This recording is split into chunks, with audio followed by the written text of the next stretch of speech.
పవన్ కళ్యాణ్ మాటలు ఎట్లా చూస్తారు? అంటే పవన్ కళ్యాణ్ ఒక ఆకస్మికంగా ఏదో రాత్రికి రాత్రి అనుకొని వచ్చి మాట్లాడింది కాదు. హ్మ్. ఒక వ్యూహం ప్రకారం తెలంగాణ మీద దాడి జరుగుతుంది. హ్మ్. అంటే 10 ఏళ్ళు రాష్ట్రం విడిపోయి 12 ఏళ్ళు అయిపోతుంది. 12 ఏళ్ళు అయిన తర్వాత ఇవాళ ఇప్పటికీ అసలు మొదట్లేంది తెలంగాణ రాష్ట్రం ఇచ్చినాడు. తెలంగాణ రాష్ట్రం పరిపాలించరాదు. హ్మ్. రాష్ట్రం నిలబడతదా? ఆ! ఇంకా అసలు ఏం చేత కాదు తెలంగాణ ప్రజలకనే రీతిలో అప్పటి వరకు జరిగింది ప్రచారం. హ్మ్.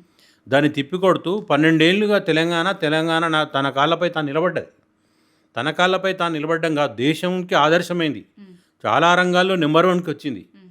ఇవాళ ఒకప్పుడు బెంగాలు, పంజాబు, ఆంధ్రప్రదేశు, తమిళనాడు ఇవి వరి పండించే స్థానాల్లో అగ్రస్థానాలు ఉండేది. హ్మ్. ఇవాళ ఉమ్మడి ఆంధ్రప్రదేశ్లో ఒక భాగంగా అయినటువంటి తెలంగాణ ప్రాంతమే ఇవాళ దేశంలో మొదటి స్థానానికి వచ్చింది వరి పండేటువంటి చోటికి. హ్మ్. ఇలాంటి నిలబడ్డటువంటి పరిస్థితులలో ఈ పచ్చని తెలంగాణ మీద ఇవాళ ఓర్వలేనటువంటి పరిస్థితి కనిపిస్తుంది. హ్మ్. ఒక రకమైన దాడి, దీన్ని ఆక్రమించుకోవాలనే విధమైనటువంటి దాడి కనిపిస్తూ ఉంది. లేకపోతే ఒక పథకం ప్రకారం కొద్ది రోజులుగా జరిగినటువంటి అనేక అంశాలను చూస్తూ ఉంటే తెలంగాణ విషయంలో ఇంత అక్కసు ఎందుకు? హ్మ్. విడిపోయింది 12 ఏళ్ళుగా ఉన్నారు. ఆంధ్రోడనిలే, తెలంగాణోడనిలే అందరూ కలిసిమెలిసి కూడా ఇక్కడ బతుకుతా ఉన్నారు. హైదరాబాద్‌లో లేదు. రాష్ట్రం ఏర్పడక ముందు ఎన్నో అపోహలు సృష్టించారు. అవును. రాష్ట్రం నిలబడదనేది ఒకటెత్తైతే హ్మ్. ఇక్కడ ఆంధ్ర వాళ్ళకు సెక్యూరిటీ ఉంటుందా? హ్మ్. 10 ఏళ్ళు ఉమ్మడి రాష్ట్రం ఉండాలి, హ్మ్. కేంద్రపాలిత ప్రాంతం చేయాలి.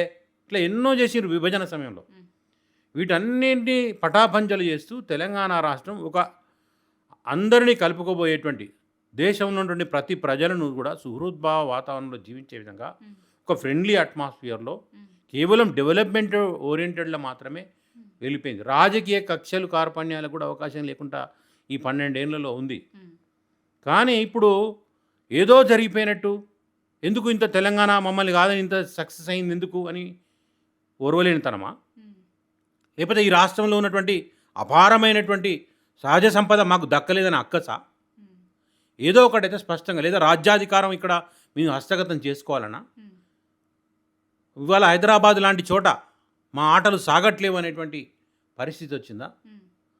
మరి ఏదో ఒకటి మాత్రం ఖచ్చితంగా ఉంది. ఇవి నేను చెప్పినటువంటి అంశాల్లో ఈ అన్ని అంశాలను క్రోడీకరించే హ్మ్. ఇవాళ ఒక పథకం ప్రకారం హ్మ్. తెలంగాణను తమ గుప్పిట పెట్టుకునేటువంటి ప్రయత్నం జరుగుతూ ఉంది. హ్మ్.